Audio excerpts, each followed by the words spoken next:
Greetings. Welcome to MBA 720, Technology Strategy and Innovation. My name is Al Seegers, and I will be the host of this amazing adventure that we're about to undertake. And what this video is an overview of the class. This is typically the first video or the first piece of business that we would go over in class. And so we're going to do that virtually this time. So let me take you on a tour through the class and give you an overview of what it's about, what the assignments are, and what you should expect. So let's jump in and take a look. First of all, we'll go into a course overview. As you can see on the syllabus, we've got a nice description there of technology strategy and business innovation. And basically, that's what the course is about. It's two topics that really are linked into one. And certainly in today's environment, it's never been more appropriate. So the first part of our course, what we'll do is we'll take a look at technology itself. And what we're going to do is explore it through a very strategic model that I developed and published as an article in Sloan Management Review called 7 Technologies That Are Changing the World. And basically what these 7 technologies are 7 classes of technologies. So don't think of them as individual technologies. What they are buckets, and within those buckets there can be hundreds, maybe even 1,000 or so different technologies.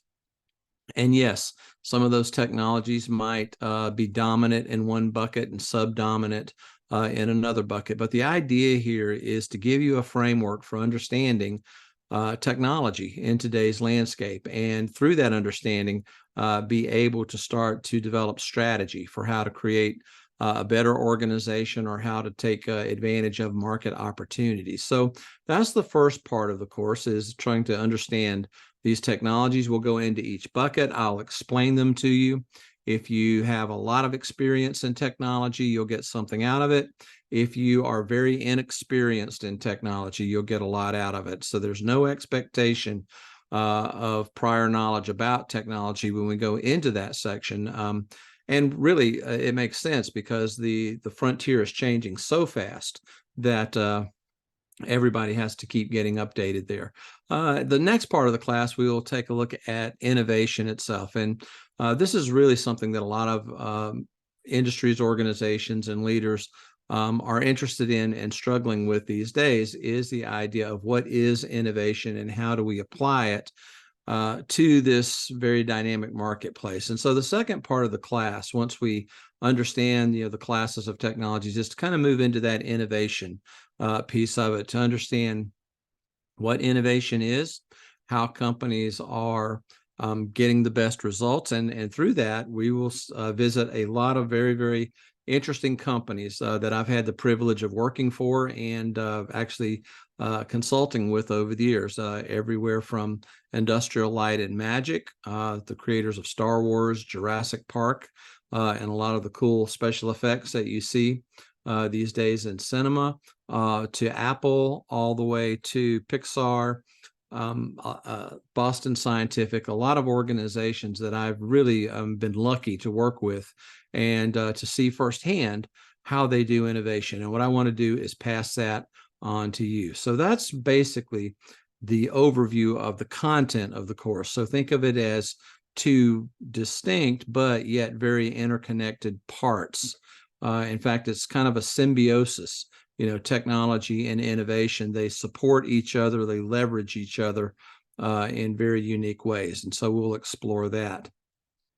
In terms of the course objectives, certainly you'll want to understand the capability and nature of emerging technologies, really understand breakthrough innovation, and understand as a leader, how can you create a context for innovation? Should you be the leader of a team or a person that is part of a team, how can we create that innovative outcome? And hopefully, if I meet all the objectives, the course will maybe even change your life. We do have a book and readings.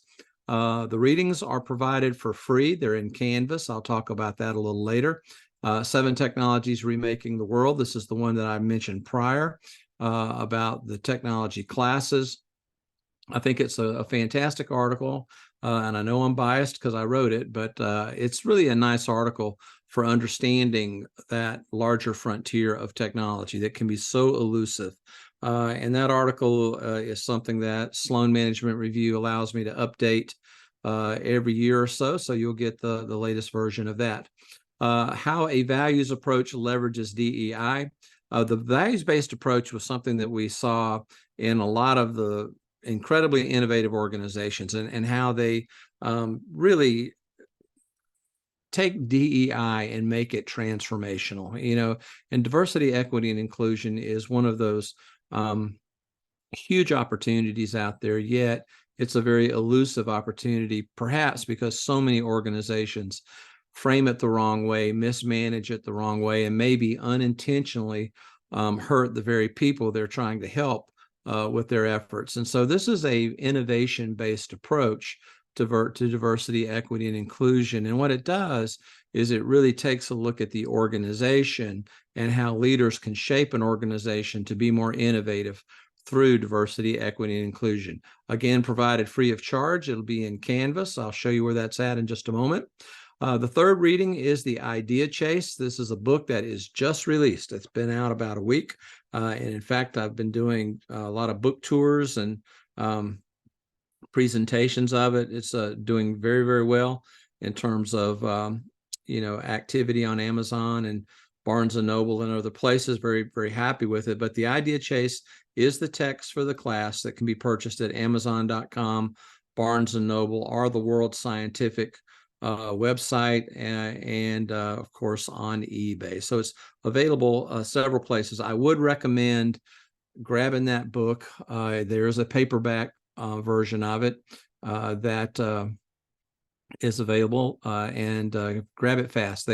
These days they print on demand, so you order the book and it may take a week or a week and a half to get it. But The Idea Chase will be our text for the course. So all told, you should come in under $40 for readings in this class. And I think that's pretty reasonable. I certainly am one that thinks about the high cost of materials these days and doing everything that I can to try to help everybody out in that effort to try to learn a lot, but not spend all your money doing so. The evaluation opportunities. So what have I got to do in this class? What is required of me?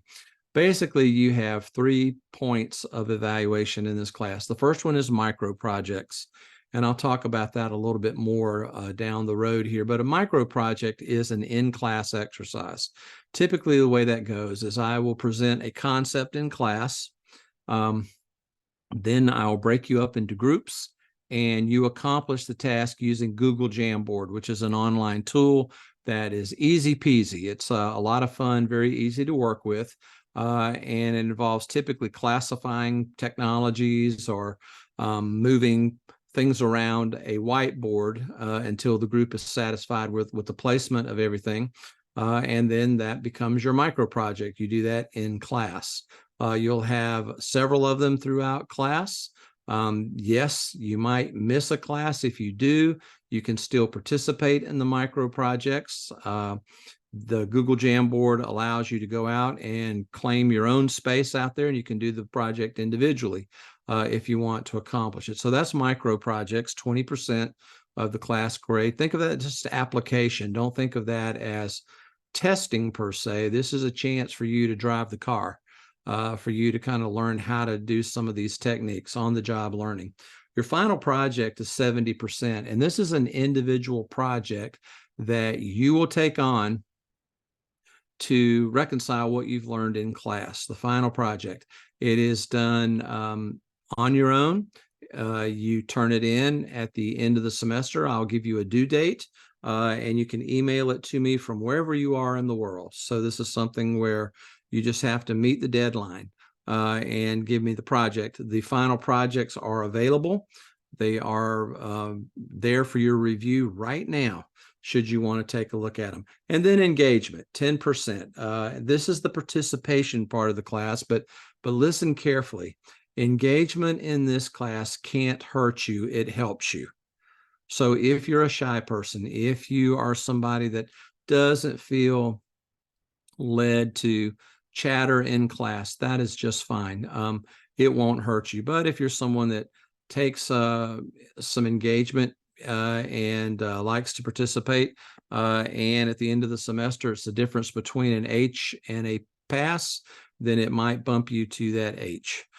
So that's what I use it for. I never use it to hurt anyone's grade. So think of that 10% as something that can only help you. It can never hurt you. And so those are three components of the class evaluation. And let me warn you, or just advise you, that certainly the micro projects are going on throughout the class. The bulk of what you will do in this class does occur at the end in that final project. It's very easy for that to sneak up on you. It's very easy for that to suddenly have a due date that seems so far away in October, and now it's very, very close when we turn the corner to December. So don't let it sneak up on you. Again, the final projects are available right now. You can take a look at them and decide which ones interest you the most, and then make a plan. That's what I would recommend. And I'm certainly not the greatest planner in the world, but this one actually might call for just a little bit of planning to say, hey, I'm going to do these two projects. So, I'm going to concentrate my efforts in the course, on these two topics and the things that are discussed around, that content area. So that's your evaluation opportunities. I'm here to help you. There should be no mystery in any of this. As always, should you have any questions, should you have any concerns, you are welcome to email me direct, and I will answer your email. You're my top priority, and I want to make sure that you understand everything about the course and feel really comfortable in it, because I think if all that works, you'll get a lot out of the course and certainly be well prepared in your leadership journey around innovation and technology. Of course, we want to mention the honor code. Let me say in this class, it's a little, we still observe the honor code, but it's a little bit different. You can talk to other classmates about the final assignment. That's allowed. So if you want to run something by a classmate, if you want to ask another classmate what they're doing, that is allowed in the course. You can also ask me, and that's kind of in the best spirit of innovation, where you're taking advantage of all the knowledge in the classroom. However, the work must be your own. The work must be something that is unique and novel to you. There are many successful paths in accomplishing the final project. There's not just one path. And so I would encourage you to find the path that you feel is best for you. Find the way of discussing the final projects you choose in the way that you want to discuss them, and to have fun doing so. Along with the availability of other students and myself, I will also place in Canvas samples of projects that have been done before, just to give you an idea of how other students did this project. It's the kind of class where I think knowing more helps you more. Understanding what other people are doing, seeing what other people have done, it really helps you sort of think about your approach, and that's the intent of it. And so we want to do that, but at the end of the day, the work must be your own. You can't plagiarize other work. If you take information from a website, just cite it. That's fine. You may also use Chat GPT. I've had students do that before. I think it's kind of a mixed bag. I think sometimes the students rely on Chat GPT and it comes out pretty good. They get some good results. And other times, I think it's average. It doesn't quite, hit the bell in terms of what they had hoped to do. And I guess it's because you have to, ask GPT the right question. You have to sort of get good at AI in order to really leverage it.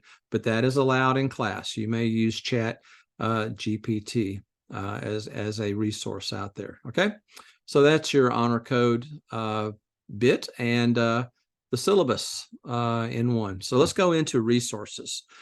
How do I find resources in this class? Well, it's Canvas. I will use Canvas to basically as a storehouse of all the materials that I use in the class. It is the it is the warehouse, so to speak, of the class will be Canvas. And so if you take a look, the way I set Canvas up for us is on the home page. Right when you hit the home page, you've got the course outline. I have dates, I have topics. I did the very best I could. You can see that this virtual piece is October 23rd. And from down there, you can see 25th, 30th, November 1st, 8th, 13th. What I've done is really, to the best of my ability, put topics with those dates so that you'll know where we are when we're going through the class. Also notice on the November 13th date, I say S-curve in-class exercise. That's one of those micro projects. I realize some of you may have to miss on November 13th. Don't fret, don't panic, don't drop the class because you feel like you're going to be left out. There are opportunities for you to make up that exercise on your own. Again, that's a virtual exercise. We'll do it in class, but it's done on a technology that can be used anywhere. So just know that. So this will be our outline. If you move down the home page to the bottom of it, you will actually see online resources. These are videos that I've recorded on each of the topic areas throughout the course. Should you miss a course, this is where you go.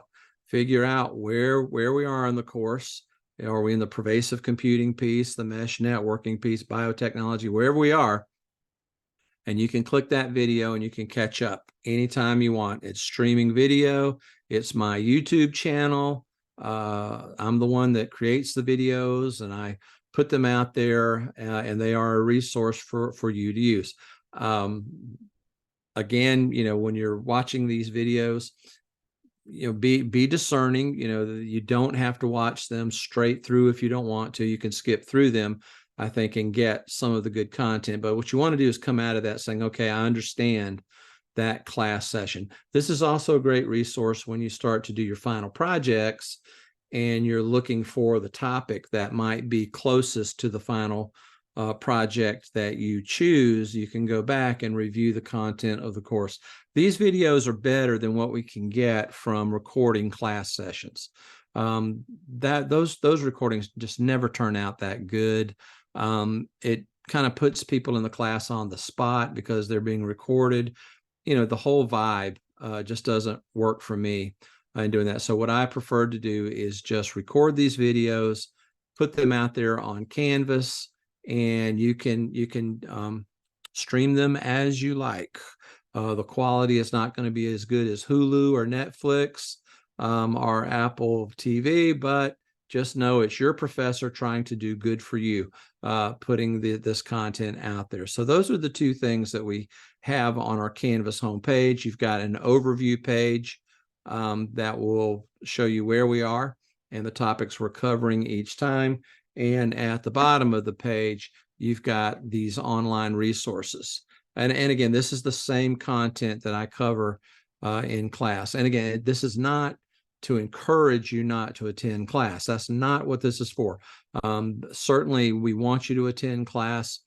I will make a note of who's in class.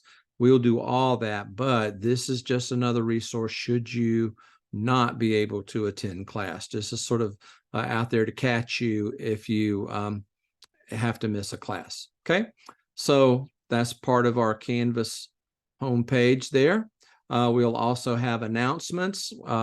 Every week, I'll put out an announcement and tell you what we did and where we are. And if we're trailing a little bit behind in the schedule, I might make some adjustments to the homepage. Hopefully not. Typically, we can stay right on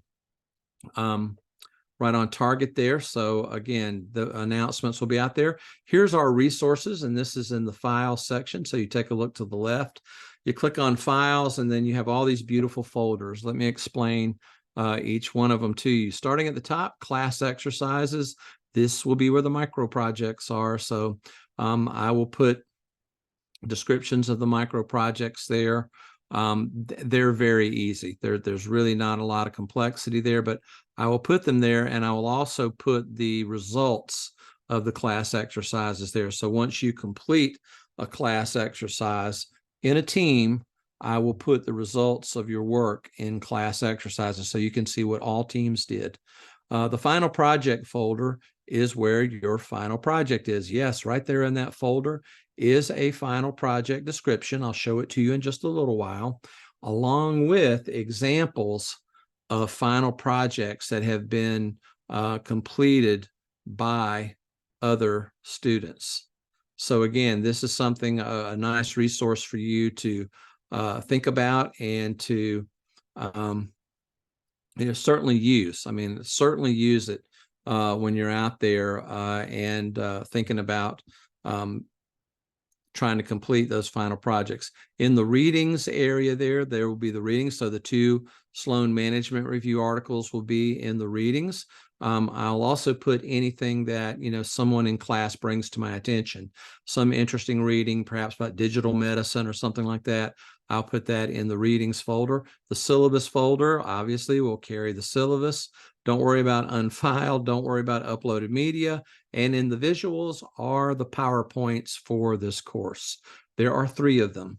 One is the technologies, 7 technologies remaking the world. The second one is on diversity, equity, and inclusion and innovation. And the third one is our idea chase set of PowerPoints. So they are recently redone. I went and revised a bunch of them. And so they're there for you to take advantage of. So this is where all the resources are in Canvas. So make sure you know where to go and grab what you need to be ready for the class. And that's Canvas. That's our repository, our warehouse of stuff throughout the course. All right, let's go real quickly into course outline. This is going to be pretty straightforward. When we take a look at what the course is, again, the readings, just to remind you, 7 technologies remaking the world. That's where we'll start in the class, and that's going to last about 2 weeks on that particular article. Then we'll move into the values-based approach. That's going to be a 1-day only exercise for us because it really couples with the idea chase. That is next, and this is the book, The Idea Chase, 7 Principles for Breakthrough Innovation, the greatest book ever written. No, I'm just kidding, but it is a good book. I think it was the way one reviewer described it, and I think I love the description of it, a backstage pass to innovation in business, sciences, and the creative arts. And I think that just hit it right on the head. I love that review of the book. It was really great. It is a backstage pass. So the difference in this book, I would say, vis-a-vis other books you might read on innovation, is that it's not just business innovation. Luckily, in my consulting and research career, I have had firsthand access to amazing organizations in the creative arts, everywhere from Sesame Street, again, all the way to Mandalorian in the Star Wars franchise, Lucasfilms, certainly Pixar, and Cirque du Soleil, you name it. I've sort of had a chance to do research and consult with some of those organizations. And the idea chase really captures what happens there, as well as in the sciences, as well as in business. So I think that's what's different about it. I hope you agree. Hope you enjoy the book. Just a note on it there. It is a book that is right now high demand, low supply. So when you finish the class, if you don't want to keep the book, get it on eBay and you might make some money on it. You probably will make some money on it. So it's an investment that you can return at the end of the class and probably will do better than real estate or stock these days. Okay, so here's just the course outline. And what I do is I just break it out into several modules. Again, the more detailed outline is right there on Canvas. We start out with 7 technologies, looking at how to predict what's happening out there with technologies. Module 2 really gets innovating in to innovate out. How do you create a great organization capable of innovation? And that really gets into the idea of creating a great workplace. And it's an innovative idea. It's part of that. And it's one of the reasons that I wrote that article. It was just obvious that that was part of the innovation story, to create the organization that is, diverse not only in people and background, but diverse in thought, that you can see things from many different perspectives. I think that's sort of the key to the whole thing. And so that would be module 2. Module 3, this is where we get into chasing breakthrough ideas. And you can see here, gosh, everything from science to creative arts. We're going to look at how you chase breakthrough ideas, which leads us into tools and techniques. Frontier building being module 4. I think that is maybe one of my favorite parts of the class. This is what I do quite a bit in consulting. And so you'll see some of the work that I've done for Apple, some of the work that I've done for Pixar, particularly WALL-E, if you remember that movie. I'll show you that all the way to Mandalorian and show you some of the work that I've been able to do, privileged to do, in terms of innovation and chasing some of those ideas. It's really a great part of the course. Module 5, this is a fun one. Analytics, data, and innovation. What's really interesting is that data and information can lead us to the right idea, and it can lead us to the wrong idea. And that happens quite a bit. So what this module talks about is that interplay between mathematics and innovation is kind of the way I think about it. Now, don't be afraid. If you're not good at mathematics, it doesn't matter. It's really a cognitive game. It's really trying to understand what the numbers are telling us rather than calculating the numbers. And I think that's not always easy. And so we're going to talk about that. This is a fairly new section in the course, and module 5 is the next book that I'm writing. So I'm actively, collecting data and stories around disruption, logic, and data and innovation. So it's really a fun part of the course for me because at some point this is going to turn into the next book. Module 6 is, I think, one of the most important parts of the course, and it really gets into that grit, risk management. When you come up with new ideas, when you come up with new innovations, they're risky. They really are. And so a lot of organizations will just turn their back on them and say, we're not going to try this. We're not going to do this. It looks too risky. It looks like, it might put us, out of our comfort zone. So we're not going to do it. And that can be a real dangerous game to play. So the way to get around that is to have good tools and techniques for managing risk. So that's part of it. And then you've got the investment piece. One of the most difficult things for an organization to do is to sacrifice old ideas to make room for new ideas. It's tough. Now, why that is probably goes into the psychology of us as individuals, that we like to hang on to things. But organizationally, it can be really tough sometimes to vote an old idea off the island so that we can make room for a new idea. And that's investment. You have to spend money on the new ideas, and we have to divest money out of some of the old ideas. It's very difficult. It's something that organizations really, really struggle with. But I'm going to show you tools and techniques so that you can do this in a very disciplined and very methodological way, so that it doesn't get too emotional. So it doesn't get where you're not relying on the data that you see. So that's risk and investment, and that's how we'll finish off the class. So that's our general outline, our general course outline. Let's go into what you're going to do, what's actually expected of you, what projects will you complete. Now, before we go into this, I'm going to say that I think you're going to find the projects very rewarding. There's several ways you can cast a project or a requirement for a course, something to get me finished, something to get done.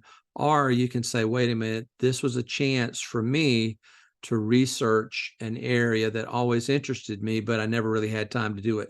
I hope for you it will be the latter, that this becomes a research project for you, a chance for you to think about something or to deep dive into something that's always been interesting to you. So let's take a look at the micro projects in class. I just want to show you what they look like. So these are Google Jamboards. Now, Google Jamboards are fun. They are absolutely easy to work with. It will take you no time at all to learn how to use a Google Jamboard. The way it will work is that I'll make an announcement and I'll say, in Monday's class, here's a link to your Google Jamboard section 1. So if you're in section 1 that day, that's going to be your Google Jamboard. I will give you the assignment, break you up into teams. You all grab your laptop. You can all work simultaneously on the Google Jamboard, and then you complete the exercise. And you can see here, if you look at investment triage from the 2020 class, there is just classifying things. Certainly the glasses of water exercise, which is one of the more fun ones, you're just filling up glasses of water based on what you think, how you think something's measured. Now, the key here is you're applying a tool and technique. So there is no wrong or right answer. It's really running the mile that counts. And I hope you'll remember that. I mean, I'm just giving you a chance to apply what you've learned in class. I'm not going to come back in and say, well, this graded poorly or this graded, excellently. When you're working in teams, you're going to do okay. Teams really come up with better ideas than individuals do. And so you'll be part of that process. And so as you're going through this, just think, okay, he just wants me to run the mile. He doesn't, I shouldn't worry about the outcome here. Now, we will go over them. I'll talk about them, and, you can see what your other teammates are doing very, very easily. And you can also see what other teams are doing very, very easily. So it's knowledge sharing, but it's really more running the mile, going through the process. And here's an example of what one team did. What I asked them to do, and you don't know what these are now, but basically this is from the data and analytics portion of the course, where we're looking at what conventional wisdom says about a business and what the numbers say about the business. And you categorize businesses and this is a lot of fun. Not every team will classify the same way, and that's not what I'm looking for there. What you've got to do is reason it through. And the reason TikTok, you can see that in the bottom right and the lightning in the bottle, the reason it's there is this group thought that conventional wisdom says that TikTok shouldn't work, but the numbers are saying it does work. So that's a lightning in a bottle type of idea, where the data is actually telling you more than conventional wisdom is. It's really, really fun to think about that, to think about a business or a product where conventional wisdom would say it has no chance, but it works. Somehow it works. In A March of Folly, there you can see Google Glass and Cheetos lip balm. This group really went out of their way. I thought the Cheetos lip balm was good. That's where conventional wisdom says it won't work and the numbers say it won't work, but companies try it anyway. So that's what they're doing here. They classify that. It's an innovation exercise. It gives you a chance to walk the walk, and that's what it's designed for. So those are micro projects. Let's get into the final project now. This is the project that you will do on your own. However, you may consult with students that have taken the course. You may consult with students that are now taking the course. You can consult me. You can send me an outline and say, what do you think? And I will respond to you. I mean, I'm not going to hide knowledge away from you. On this one, I want you to have full access to knowledge, but what I want you to give me back is your individual work, your take on it, what you thought that that the project should be, how it should be done. So here's a description of it. Now, this is in the final projects folder of Canvas. So this document is already there. So you already have these project lists. So what you've got here are project descriptions. Notice that I've asked you to choose 2 of the projects to complete. When you complete the projects before the due date that I'll give you, you're going to send the work directly to me via email in one file. PDF or Word file. Typically, students send me PDFs. Name the file using all or part of your last name. Don't name the file final project, because what will happen is my files will start colliding in my drive, my Google Drive. If they're named the same thing, it confuses even the great Google on that. So use part of your last name, or name it something that's unique to you. But both projects in one file sent to me. So again, at the end of the course, wherever you are in the world, just send them to me. When I get them in my email, I will send back an email to you and I'll say, I got it. Thanks for taking the course. And, I'll correspond with you personally and tell you, hey, I got the projects, and that'll be our handshake that you go on off to your holiday break, and so do I. But I've got the project. You're done. Okay. So let's take a look at each of the projects. They're good. I mean, these are really gives you an opportunity to do some research in areas that you're interested in. The first one is 7 Technologies Remaking the World. We'll discuss this at the very beginning of the class, and I will identify 7 broad classes of technology. You can see them there, from 3D printing, biotech, wireless mesh networks, nano, pervasive computing, machine learning, advanced robotics. And I'll talk about each one of these classes of technology, how it's evolving, how it's changing. Your task is to choose an industry or industry sector and prepare a brief report on how one or more of these technologies is reshaping the industry. Now, how much room do I have? Well, back here to our project descriptions, notice in that second paragraph, for each question, you're limited to 3.5 pages exclusive of diagrams. That's not enough room to fully explore some of these projects, to be quite honest with you. So while it may seem at first glance to be a lot of real estate, you really don't have a lot there. I've given you suggestions for line spacing, left and right margins. Certainly diagrams and tables are welcome, but you basically describe how an industry sector is being impacted. Now, a lot of students will take this question and they will apply it to the industry sector that they are going to be working in or they hope to be working in. That's not a bad way to use this project to accomplish the goals of the class, but also to have something that you might be able to show a potential employer. And I've had several students do that and show the work they did on this particular project to a potential employer, and it really made a big difference. So you could choose financial services. Certainly, fintech is huge right now. Healthcare technology is really, really impacting healthcare. So what you're going to do is perhaps choose healthcare and maybe choose biotechnology and maybe some combination. Maybe it's biotechnology and machine learning that are impacting this this particular industry or industry sector. It can be one technology on one industry sector. It can be a combination of the technologies there on an industry sector. But really, kind of the focus should be on the last part of that question. How are they reshaping it? What's different?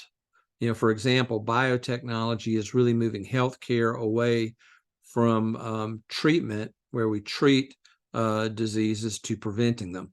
That would be something that you could see. So look for trends, things that are reshaping industries and how the industries would have to reshape. The goal here, what I really want, is for you to take your business knowledge and merge it with the technological knowledge you gain out of this course and the innovation knowledge you get out of this course and start to apply it. So that's what's going on here.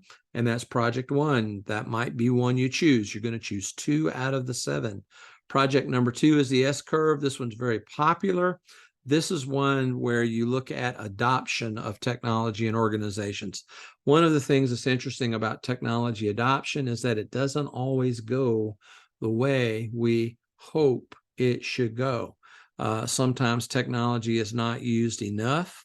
We pay a lot for a technology, but we're only getting a percentage of the productivity out of it, or features out of it. Sometimes a technology can be adopted in an organization and it just goes horribly wrong. People don't use it the way you hope they're going to use it. Well, as a manager, there is a tool and a technique that you can use to guide technology through an organization so that it has optimal impact. That's the name of the game, optimal impact of the technology that we invest in. So it's very much a managerial leadership type of question, and what you're overlaying on top of that is this S curve. There will be a micro project on S curve, so you get a chance to run with this one as a micro project. If you like it as a micro project, then you turn it into one of your own. Some of the best, examples I had one student that just basically took all of Amazon's technologies and placed them on the curve. Not surprisingly, that student had done an internship at Amazon, so it was fresh in his mind about how that occurred. I had another student that took social media technologies and put them on the curve, and that was a fantastic project. And what she did is basically, noted what had to be done for some of those technologies to successfully move through the curve. And I thought that was a really good project that I've seen. Several ways to do this. Again, I would say this might be one of the more popular ones. I'm not encouraging you to do it, but students tend to really gravitate toward the S curve. Project 3, this is a fun one, innovating in to innovate out. Diversity, equity, and inclusion. What you're going to do is develop a plan to help organizations achieve transformative results. Now, this is not that hard. What you can do is take the 4 values there: representation, participation, application, and appreciation. And what you do is say, here's a practice that's best in class. This really works. Here's something that has not been tried before, but could be best in class. And here's something that's absolutely worst in class, something that doesn't work. So one of the things about this class that's really fun is that we look at not only what works, but what doesn't work. But this is a chance for you to kind of take your leadership skills and your innovation knowledge and really point it at creating a better workplace, a more improved workplace. Now, again, the idea here is to build a workplace where we don't encounter a lot of bias, a workplace where we see the frontier for what it is, not what we hope it is, where we get a diversity of perspectives, cognitive diversity, that we've got different people with different backgrounds that are looking at a problem so that we can understand all angles of the problem. We can understand all the all the things that might be. The way I think about it is understanding the geometry of any challenge. If you look at every challenge as a line, then all you see is lines. If you look at every challenge as a square, then all you see are squares. You're thinking in 2 dimensions there versus 1 dimension. And if you start to think about a sphere, well, now you're looking at multiple dimensions. Can we build an organization that looks at challenges like a sphere, where we're looking at all dimensions, not just thinking in 1 or 2, or 3 dimensions of a challenge? So that's the way I think about it, and I think it's a fun way to think about it. But again, I think it gives you a chance to really flex that muscle and think about it. Project 4 is really a fun one. This is one that I added last year, not knowing how it would go. It went better than I thought. People that do this one really just they knock it out of the park. It's a lot of fun. There are seven principles of innovation. So the book, The Idea Chase, really talks about these 7 principles: to be ambitious, to create chemistry, to build trust, to define roles and responsibilities, lean on data, show perseverance, embrace sacrifice. We'll talk about them all. You'll have detailed, information on each one of those. So what you're going to do is choose a project that you thought was stellar and measure it against the principles. You're also going to choose one that was not so stellar and measure it against the principles. Then the key to the exercise is to talk about why those outcomes were so good, why those outcomes were not so good, and how, as a leader, you might have intervened to change that outcome. It's fun. It really gives you a chance to take a look at something that you thought could have been better and measure it. And now you know why it wasn't as good as it could have been. And then you, as a leader, you can start to do something about it. So the idea here is to take innovation, which is a very broad and nebulous concept, and break it down into 7 principles that you can measure and that you can manage. And in this project, you do so. It's fun. Again, for me, writing about it in the book, and you can see some examples in the book about this, was just a kick. It was fun. In fact, just to tell you a real quick story, when I was writing the book, I put this piece in there using glasses of water to measure the principles, as a leadership exercise. So a leader could, take this, particular tool and really understand why a project turned out so well, or maybe why a project did not turn out so well. And I wrote about it thinking, okay, it's okay. It sounds fun, but no big deal. My publisher and my agent, the person that represents me to the publisher, came back and said, "This is killer. You got to do more on it. You got to write about this. The reviewers really like this." And one thing about this book, it was reviewed by innovation experts across the globe, and the reviewers really liked this. And so it became something that I kind of put in there thinking it was okay, to actually being convinced by others, this is a real deal. This is really good. And when I kind of put it out there for Keenan Flagler MBAs, man, they just do so well with this. I mean, it really highlights why we are such a good business school, is that we have students that can really operationalize projects and really understand why they go well, or maybe why they don't go so well. So again, just a little plug for this one. Turns out really well. You just basically follow the idea chase and apply it. It's done in the book, and you can see how I did it. And then you can take it from there. So that's project number 4. Again, you're going to choose 2 out of these 7. Frontier building is perhaps the second most popular. This is a good one. Basically, this is a tool and a technique to help you come up with ideas, to kind of break you out of one-dimensional or two-dimensional thinking. And it's something that I have used extensively for many years. It's something that when I do go out on the road consulting, this is perhaps 65 to 70% of the work these days. It's what I do for Pixar.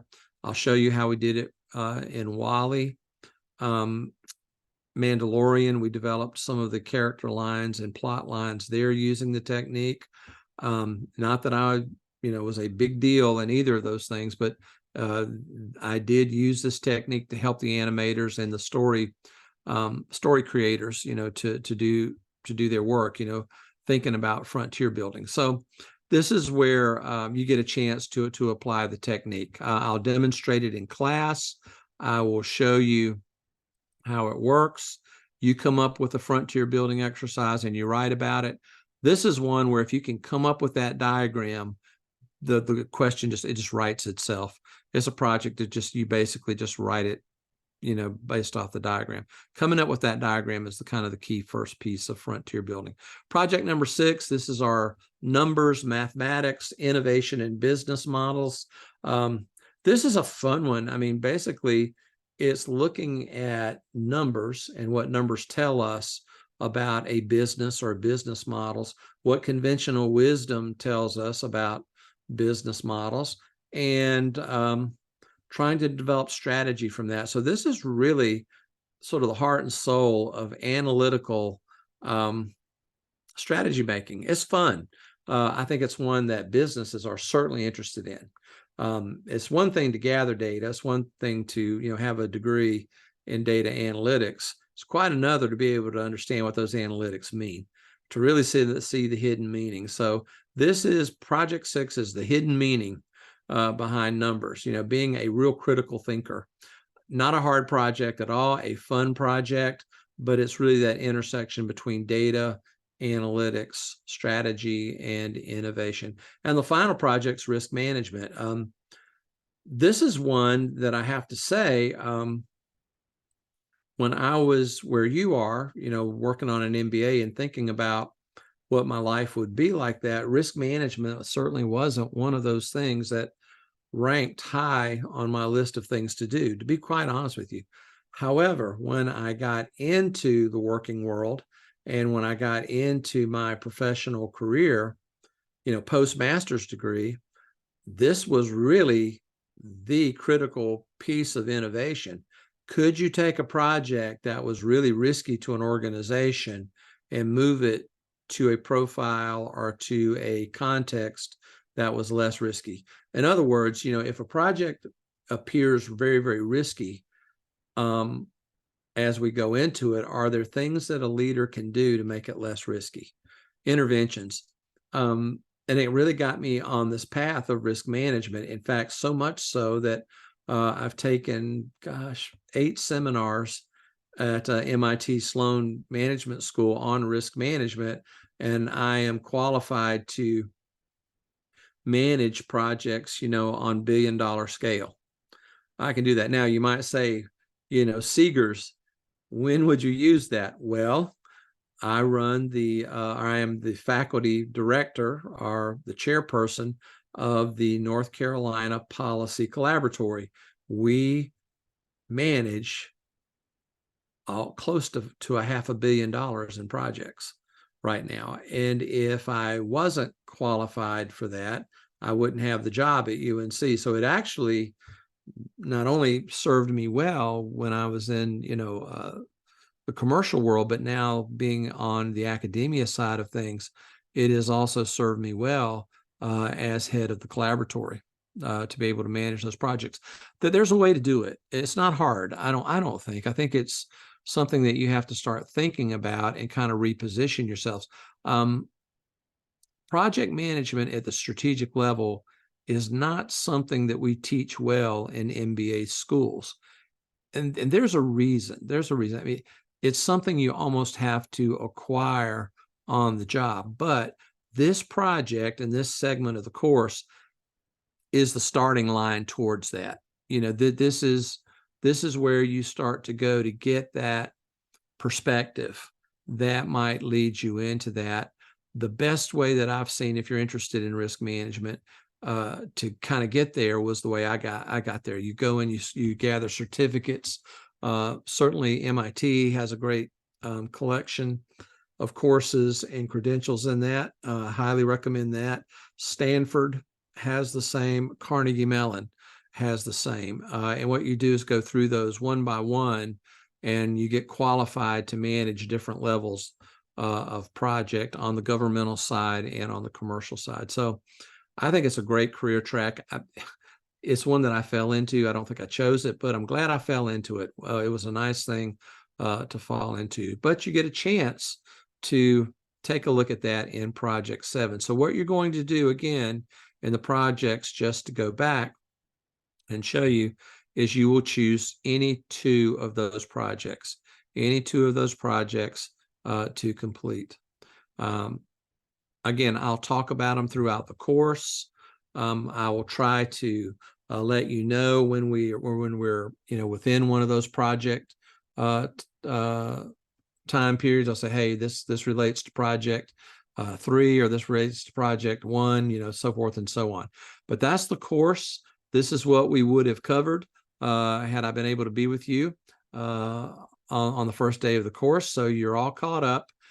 Come Wednesday, we will hit it hard, and we'll jump into those 7 technologies. And I think you're going to find it to be a wonderful course, something that I think that you can really take advantage of. All right. Hopefully we'll see you soon. That's the course overview of MBA 720.